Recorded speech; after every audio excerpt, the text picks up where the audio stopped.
And who knows what'll happen? Who knows what's going to happen? So keep the microphone nice and on point. Yeah, looks like we're live in a few places right now, so that's good. Okay, we're live there. Fantastic. Cool, man. Well, whenever you're ready, I'll just kick off with a little intro. All good? How's your volume? Volume sounds good, my end. Yeah, perfect, man. Okay. Well, welcome back, everybody. I'm here today with Joel Hines for the Coaches to the Moon podcast. He's heading up the Mancave Academy. It's a non-for-profit organization running workshops for teenage boys and teachers alike across Australia. And he's here today to talk about his huge range of experience teaching and training both kids and adults, and how he and his team have adapted to running these trainings all in a virtual landscape. Joel, thanks so much for being here, mate. Thanks, Alex, for having me. Really, excited to be here. Wow. Well, hopefully I can live up to the excitement and make it worth your while, but I'm really excited to have you here. We've done some work together, and I know you're an all-round good dude. So really, really keen to get started. So we're going to throw things back at the beginning, and I'd love to get started off to when you were a principal at Daylesford Dharma School, which, as I believe, is the first primary school in Australia to live off Buddhist principles of kindness and compassion. So when it comes to educating kids, how do you believe that those Buddhist essentials like kindness and compassion can be integrated with the academic side? And is that something you think we need more of? Great question. I think the first thing to say is that I think they're necessary. They're necessary first before the learning actually begins. And what I've found through my experience working with kids of all ages, from young ones at sort of prep level all the way through to teenagehood and year 12s and the like, is that if they're not emotionally regulated, then they're not going to learn anyway. And so this key idea for me is about building relationship, building safety and trust with the educators, and then feeling like there's a stable platform with which to learn from. So if we approach that with kindness and compassion, then the kids are going to be more likely to respond to that. And for me, that was probably one of the key things when I was at the school of sort of building that relationship. As a principal, like quite often I would get the kids that were, having a hard time in class, and so one of the, I guess the approaches that I took is if they were having a really hard time, I mean, these are like young kids, up to sort of 11, 12 years old. My first instinct was, usually to take them for a walk down to the Oval. And I found with boys in particular, like just walking side by side each other is a lot less threatening than having this sort of face-to-face one-on-one. It's like, why are you doing this? What's going on? And this kind of grilling. That sense of actually just saying, hey, man, like, I'd just like to understand what's going on for you. Let's go for a bit of a walk and just sort of, just enjoy the sunshine for a bit. Are you up for that? And then, quite often the boys would go, yeah, that sounds great. And then about halfway down to the Oval, it's then like, so what was going on for you in the classroom? It looked like you were having a bit of a hard time. So again, that compassion, that empathy opens them up to the point where they can actually say, I just found it really difficult. This maths thing, it doesn't work in my head, or, I feel really challenged by it, and I don't know what happens inside me. And so for me, that's that emotional regulation. If that's not there, then the message isn't actually getting through to our upstairs brain. A great neurobiologist, Dan Siegel, sort of talks about upstairs brain and downstairs brain. And the downstairs brain being sort of more that primitive kind of flight, fight, freeze kind of response. And then the neocortex up the top and the upstairs brain is where we do our thinking and our learning.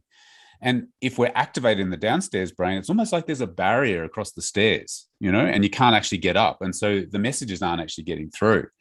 So how do we break that? We've got to break that cycle. And for me, kindness and compassion and sort of building relationship and empathizing with them was how I approached it. So where does discipline come in terms of actually when a line is crossed, telling a kid off and getting him to change his behavior when kindness and compassion are your go-to tactics? Well, yeah, it's a great question, and one that parents would often ask when they were coming to interview for the school and find out a little bit more about the school. Compassion doesn't mean just being nice. There's this term that a great Buddhist educator kind of enlightened me on, a term called robust compassion. So we can come from that place of wanting them to be free from suffering, wanting them to experience kindness and all that love that you're sending them.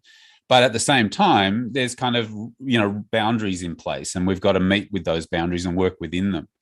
And so quite often it's talking about consequences. So and getting them to empathize with what those consequences might be as well. So, part of that conversation, like I was saying, so the example of a boy, heading down to the oval and sort of talking through, I'd ask the question, like, what do you think would the impact be of the rest of the class or even your teacher when you're acting like that? I get that it was really difficult for you, but what do you think the consequence of that might be? And quite often they would come up with the sense of, oh, I think that would be a little bit frustrating. I can know my classmates, they get a little bit upset, and I can understand why. And if I was the teacher, I could probably see that too. Like, I could probably be. And so I'd say, well, what do you think needs to happen now? And then, well, A, I need to change things, or I need to make a different choice. And B, I should probably say sorry to my class and my teacher. So there's that sense of understanding the consequences and getting them almost to come up with it rather than telling them what to do or telling them how to be. If it comes from their mouth, it's a lot more powerful, and then they own it a lot more. Super well put. Yeah. And that's a very cool question, because I wanted to start with your knowledge of teaching kids, because that's not really relevant to this podcast and the audience, but what is a way of dealing with people.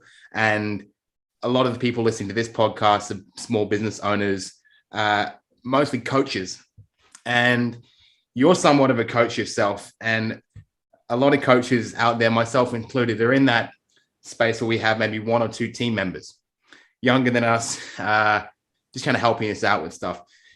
And a lot of us are quite, what we consider to be personally developed, pretty friendly, pretty patient people.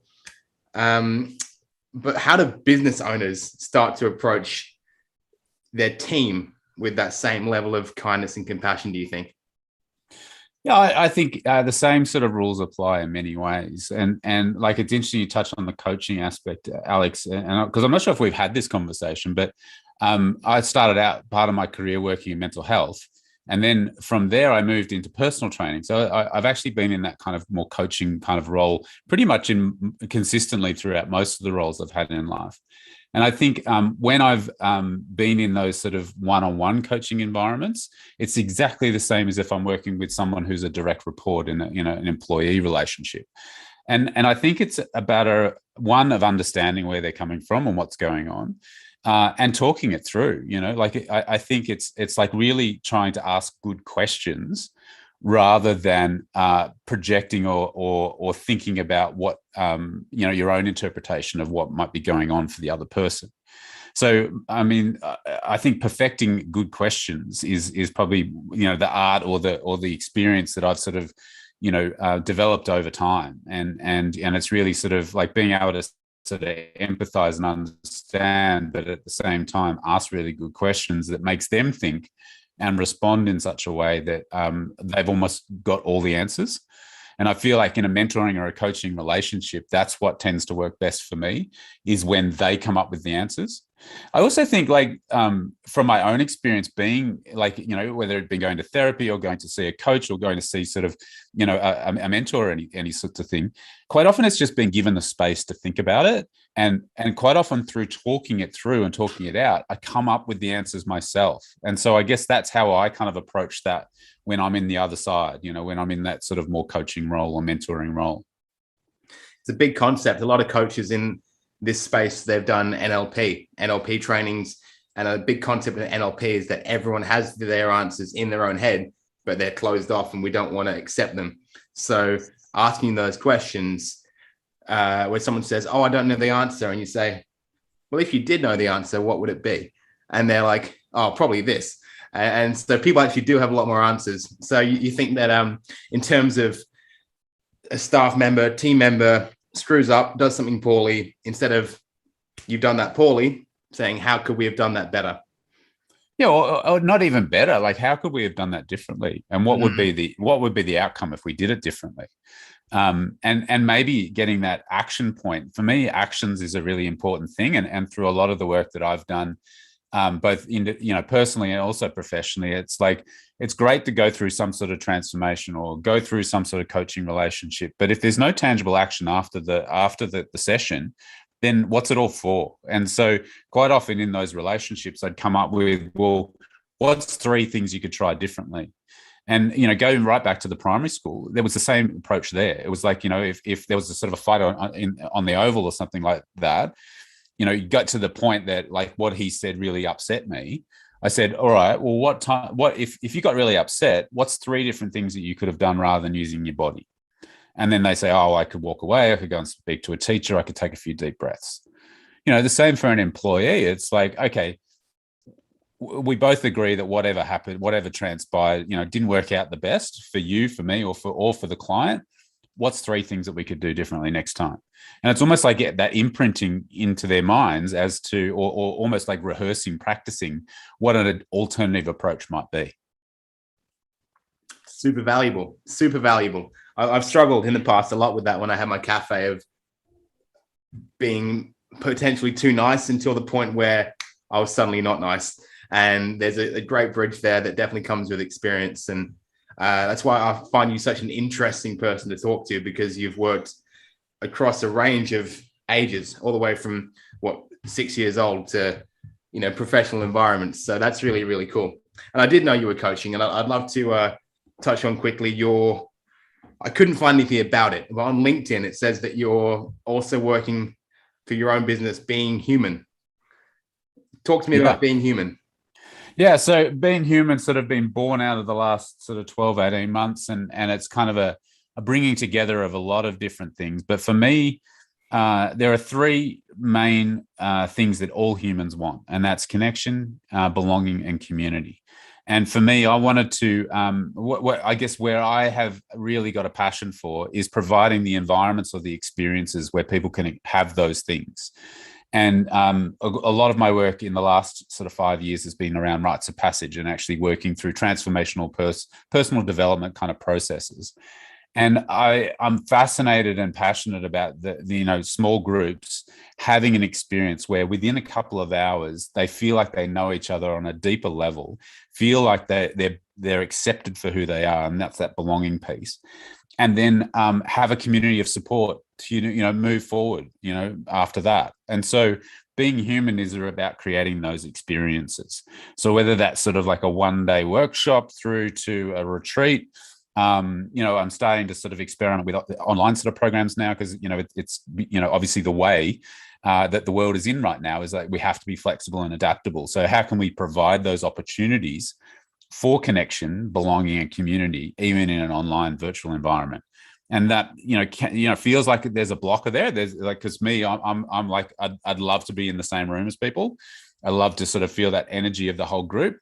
But I've been able to recreate some of that in some of the online experiences that I've had, particularly over the last couple of years. And, I see that it's not a replacement, but it can actually be done if it's done really well. Super, super perfect segue. And I'm glad to hear that you're managing to adapt a little bit, because your day job at the Mancave, you and the rest of the Mancave team, for context to everyone listening, non-for-profit organization working with teenage boys in schools. You've had to make some massive changes over the past year, from running workshops and seminars on site in schools to now creating your digital products. So as an ex-teacher, as a guy who is experienced in tech and is running his own online workshops, do you think there are actually some silver linings to all the virtual learning we're having to do these days? I think the biggest silver lining that's come out of it for me is it's become acceptable. Like it used to be, that thing, oh, we'll do it if we have to kind of thing. And I think people are a lot more comfortable with it now. And there's a lot more acceptance of it. So I think that there is that. But I think what comes with that is sort of protocols and practices in order to make it a good experience. I'm blessed to be in an organization that really embraces that sense of connection, and being on the screen with everyone is a form of connection. I was amazed to hear that in a lot of other organizations that quite often their Zoom calls, people don't have their cameras on. And for me, I couldn't quite understand that. In our organization, like everyone's got their camera on. The only reason they'd be off is if they had to sort of step out for a second or something like that. For me, it's again comes back to those principles, of finding ways to connect in this environment that we find ourselves in, and a virtual online environment. To be on a video call with people is an option that we didn't have, 10, 15 years ago. So I think there's a great silver lining in it, that it's almost like the technology has moved with the world context, and it's completely relevant right now, and makes it acceptable. Imagine if we didn't have Zoom and FaceTime and all the rest of it. Where would we be? It'd be an interesting situation to be in right now if we didn't have all those things. So it's just interesting to think about how those two things have kind of appeared at the same time, and completely relevantly. Yeah, more isolated but more connected than ever. It's a funny, weirdly serendipitous thing. I'm sure you could get into some sort of conspiracy theory about Bill Gates owning Zoom or and creating the whole thing. But now, really interesting talking about connection and having people on camera, that sort of thing. Because I know there's a lot of coaches out there who, maybe they're not as established and experienced in business as yourself. And so they're in that kind of like first year. Maybe they rely on daily workshops or a retreat, and now they're struggling to get that connection online with clients. Is there anything that you believe people can do to still create a great experience? So once they're actually in those sessions, or before that? Yeah, once they're in. Say you and I are speaking right now, and we get along pretty well. We've known each other for a few months now. First day, and sorry to put you on the spot here, first day with a new client, I've got to connect with this person. Is there anything you think would work really well for a sort of less confident coach out there? I think for me that it comes, and I guess I'm biased based on my own experience, but personal story is probably the most valuable tool in terms of building connection and relationship quickly. And so for me, it would be role modeling that as the coach. I would sort of say, look, I just want to let you know a little bit about me. This is sort of some experiences that I've had. And then asking the question of them. Once you've got them talking, then they're in a position of sort of comfortability and power. It's almost like, like that they can have that opportunity to actually open that space. But you've got to kind of open that space for them in a way by role modeling what it is that you're after. So I think one of the great things about our relationship is like, it's always like, we make a point of saying, how are you going? What's been happening lately? It's almost like at the Man Cave, what we do is a check-in. And a check-in is really an opportunity for everyone that's on the call. If there's sort of 10, 15 on the call, each person gets an opportunity to sort of say how they are in this moment and what's been going on for them. So they can be actually really present to the call. And I think that just that little process sort of like almost like clears some of the mud out and kind of makes people feel comfortable. In group calls, group situations, if I was doing like a group, like an online workshop or something like that, playing a game, having a bit of fun and a bit of laughter just sort of like takes the edge off. It's the same principles if you're in a room with someone or in a room with a small group. How can you break that energy of like, oh, I'm not sure, I'm not sure why I'm here, and like I feel really self-conscious talking and all this sort of stuff. Break all that out just by having a bit of fun. So story and play are my two go-tos in terms of building relationship quickly and early in order to open that space for some of the deeper work that needs to happen. Some really amazing, tangible advice there. Thank you very much. I think that's going to be hugely helpful for people who maybe make their offers via a webinar or a workshop online, that sort of thing, because it can feel very odd, especially if you're staring at a screen full of blank faces. So let's go from that to talking about your newest product, the Mancave Academy, because while this show isn't really about plugging products, you've just relaunched this fully self-paced online program called The Art of Engaging Boys. Could you give us a quick rundown of what that's about? Yeah, so the Man Cave has worked with over 20,000 teenage boys over the last 7 years, and we've learned a fair few things. And our facilitators are really highly trained and experienced in actually drawing out of those boys deeper conversations. So what we ask of the boys is to lower their mask and actually share vulnerably and authentically what's actually going on for them. And as you can imagine, for teenage boys, that's not an easy thing, for them to do. And so our facilitators are quite talented in being able to draw that out. And so Mancave Academy was born for the simple reason that we want to be able to share that experience and share the tools and techniques that we've garnered over those sort of 7 years of experience. Because for us, the Man Cave is about impact. It's really about how many boys can we have an impact on. And we're limited with the group of facilitators that we have. Like if we've got 20 facilitators, we can only run so many workshops. And so Mancave Academy is that sort of, well, this is our scalability model. This is how can we teach others to do the stuff that we're doing, or continue the conversations that we've already opened and started. And so the art of engaging boys really distills down a simple system for people to actually sort of engage boys on a more practical and meaningful level. So whether you're a teacher, whether you're a youth worker, whether you're a parent, like there's stuff in there for everyone that works or is in contact with teenagers, definitely. I think definitely there's translatable stuff in there for coaches as well. It's one of those things, like, they're simple skills around how do I show up as an individual? So, what's the self-work that I've done? How aware am I and how I show up in a space? Completely relevant for a coach. They've got to have done their own work in order to be in that position to do work with others. Then the second thing is around the skills. What are the skills, the tools that we use in order to actually build those relationships and draw out some of that conversation?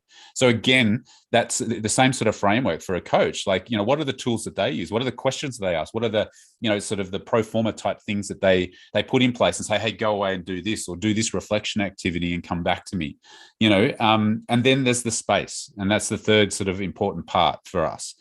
How do we think about the spaces that we're in? So you think you're in a one-on-one relationship with someone doing a coaching sort of session, you're not going to have, you're not going to be sitting in a cafe, because there's going to be people walking around you, there's going to be distractions and whatever. You want to be able to provide your undivided attention to that person that's there on the screen. So how can you provide the environment in your space? You can control that. You can't control the other person, but you can suggest, find a quiet room where we can have a one-on-one conversation, and you're not going to be distracted. Somewhere where you can close the door and you're not going to have other people coming in. It's the same when we talk about having meaningful conversations with teenage boys. Quite often classrooms are set, it's probably the same as it was when you went to school, Alex, like there's chairs and tables all lined up in rows, nice little neat fashion. Teacher stands at the front.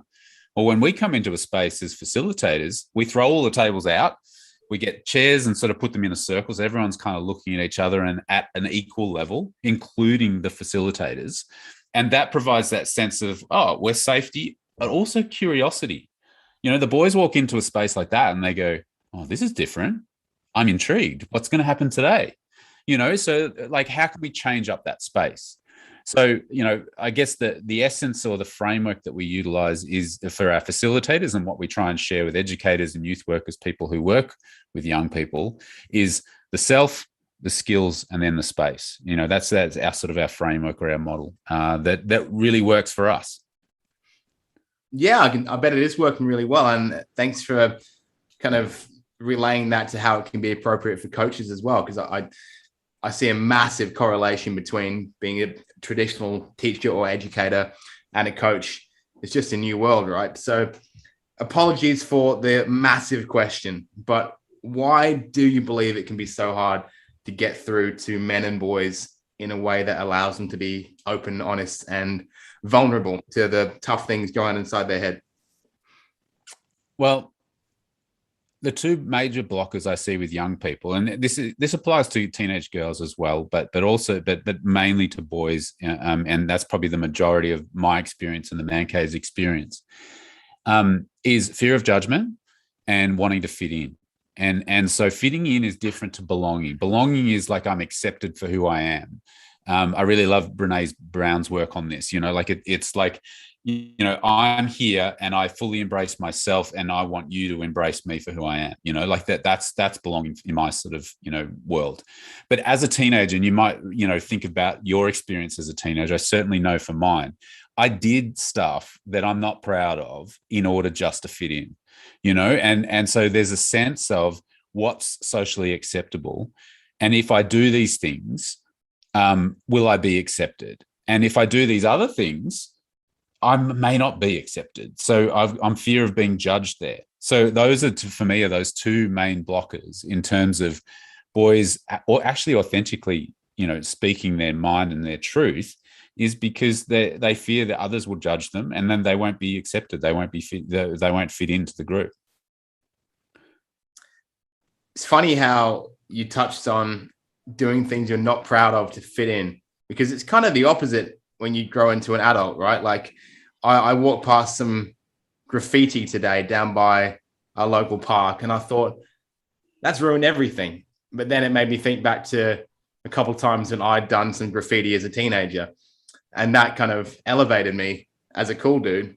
But now it does the complete opposite. Why do you think teenagers are so drawn to that kind of rebelliousness as a way to be part of the group? Well, I guess for boys in particular, but all teenagers, I think they're wanting to find their identity. They're in that really transition point, and we talk about the idea of a rite of passage being necessary in order to help them through this process. So, when you're 10, 11 years old through to when you're sort of 16, 17, you're in this in-between stage where, and I certainly remember this, I'm not sure if you do, but I remember that sense of feeling like an adult, but being treated like a child, and sort of really trying to test the limits and the boundaries and trying to work out, well, what am I? Who am I? What do I believe? And I'm trying things on in order to find out whether they fit or not. It's almost like, trying on a hoodie or another shirt or a jumper or something. It's like, that's not me, like you're trying to find out who it is that you are. And so you're looking to those people that are in your immediate sphere, whether that's sort of older teenagers that are within your sort of social group or at your school.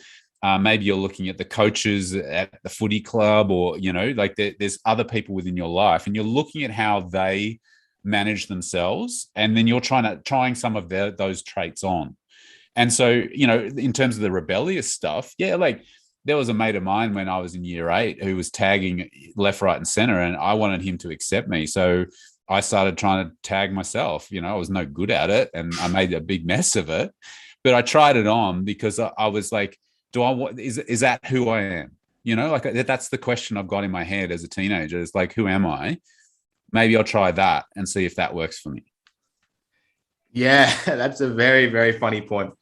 And then I think we found out, obviously, that a lot of that stuff didn't work for us, because that's where we are now. But I dare say that negative experiences actually shape us into hopefully developing into not better people, but, wiser people, perhaps. For sure. And like, all the greatest learning experiences in my time and my life and my experience have been from things that I've mucked up on, mistakes I've made. And, I embrace those mistakes now. It's almost like, oh, goody, I've made a mistake here. What can I learn from this? And that's what I try and share with my son and with other people that I work with, is like, those mistakes are good. They're like how we learn and how we sort of grow. And the pivotal things that you will remember as you get older are when you made that mistake and how you got through it. And that's resilience right there, is sort of like learning from that mistake, and then, next time it happens, being able to adapt and do something differently. Yeah, 100%. I think, I'm still young. You're still young. We're all still learning. Still got a big road ahead of us. I don't think we'll ever stop learning. But resilience is a very good word, and it kind of ties in perfectly to the last question I wanted to ask you today, which is, contextual to what we're all living in at the moment. You're in Melbourne. I'm in Sydney. We've been in a pretty perpetual state of lockdown for the last year or so, and everyone's pretty over it. It is hard to stay positive in these moments. You're a pretty positive dude, and you're a very positive organization you're working for. What do you think is such a good thing about people having access to all these positive online courses at the moment when we're stuck at home? And do you think that's a great thing for people to explore if they're feeling a bit unmotivated? Yeah, nice. I think for me, and this probably taps in a little bit into why we launched this online product too, is for me part of what I've seen this as an opportunity. This like we talk about going into the dark in order to find the light, and for us, sort of being able to go inward and do some of the self work. It's a great opportunity to do that, because how often do we get the opportunity to actually be at home and be present and have maybe a little bit of extra time to work on ourselves and to develop? So it's almost like, how can we go into the cocoon and do some of that transformative work in order to come out stronger and better and more resilient at the other side? And so that's really how I've been trying to approach this whole experience, is like, what can I do? I mean, I've got power over how I approach things and what I do with my time. Not to say it's been easy though. Like I've had some really low moments, particularly the last couple of weeks. I've just like been really kind of rock bottom with this stuff, and just like, what's it all for? And like, not even really thinking that there's an end in sight. Do you know what I mean? Like, it's been really difficult. But I've kind of clawed myself out of that a little bit, because I started to question myself. Well, why are you thinking that way? What have you got control over anything out there? No, but what I've got control about is how I approach this and what I do with it. So what can I do? And so I started riding my mountain bike again, like, and kind of like getting out in nature and exercising. It's sort of like, that's something tangible I can do to, get those endorphins and dopamine kind of going. And then that flows on to other things. And then I picked up the guitar again, like, and I've had it since I was 16, and I go on and off it all the time. But I'm like, no, I'm going to try and learn just one song. And, I'm starting to sort of work through that. So it's like piece by piece, but it's like really centering in on what it is that you can do. And so self-development, or developing your skills and your experience, is something you can do. And online courses are a great way to do that, because we can, we've got access to them. We're connected all the time anyway. So, I mean, let me ask you a question. What kind of benefit are you going to get from scrolling your Facebook and Instagram feed versus spending the same amount of time? You did the screen time app thing on your phone and go, how much time am I spending on those platforms? Spend the same amount of time doing an online course. Imagine the difference in your psychology, your makeup, your approach, and the skill base that you'll have after using that sort of time more constructively. I definitely sort of think it's an opportunity. I had the exact same thought. Really beautiful answer, by the way. The exact same thought a few weeks ago, because I love whatever it is. I love a conspiracy theory. I love them, whether it's Paul McCartney's dead, or there's aliens in Area 51, or whatever it is. So this year has been a dream for me to go down rabbit holes on my phone. But I do find myself sitting up at night, kind of with the baby monitor on, while my wife's asleep, waiting for a baby to wake up, scrolling through all this bollocks on the internet. And then I stop myself and think, that was like 27 minutes of nonsense. And so what I've actually done is I've started writing a book to get me off of the internet completely. So I can, because whenever I'm on it, I work on the internet, I work on social media. It's so difficult to disconnect, because I can always, convince myself I'm working or researching. Yeah. So I just open up a document, and now I just type, and I try and just replace all my spare time with creating. And so if you're a creative person, being able to create rather than consume is a really, really good one. But if you're not, I think there is a lot of really positive content out there that people can look into. And the question I was asked by a friend was, are you going to come out of the lockdown hunky, chunky, or drunky? And and I think I'm going for a little bit of hunky. There's definitely an element of drunky in there, but I think it doesn't have to be all those extremes. I think just working towards a bit of working towards a bit of extra positivity and self-development, knowing that we can come out of this completely uncontrollable thing with an outcome that we've influenced rather than someone else. Yeah. So it's a really, really cool answer, man. And thank you for that one. I'll give you your plug. If anyone is interested in learning more about what you do, getting into the Mancave Academy, helping to develop themselves professionally, or even just as a parent, where can they find you? What can they do? academy.themancave.life is sort of our URL, and that's probably the best place to start. And I know you can probably share that link, elsewhere, but that gives you sort of an overview of what it is that we've got on offer. And links to the self-paced online course if that's something you wanted to sort of dive into. It's pretty cheap at the moment. We've just relaunched it. So it's a couple of $100, but it's well worth the investment. And I think other people that have gone through it have certainly got a lot from it personally as well as professionally, and being able to adapt it to their own individual context. Worth noting as well that anything that people invest into your company is funding non-for-profit movements around the country as well. Absolutely. I mean, we're a registered charity. So basically the money's not about kind of income to make us, fat and happy. It's really about investing it back into the programs that we run with teenage boys in particular, to have an impact on the next generation of young men. That's really what it is that we're after, is to create a generation of young men that have the tools, have the emotional intelligence to actually approach things in a different way to, some of the things that we see out there in the world at the moment.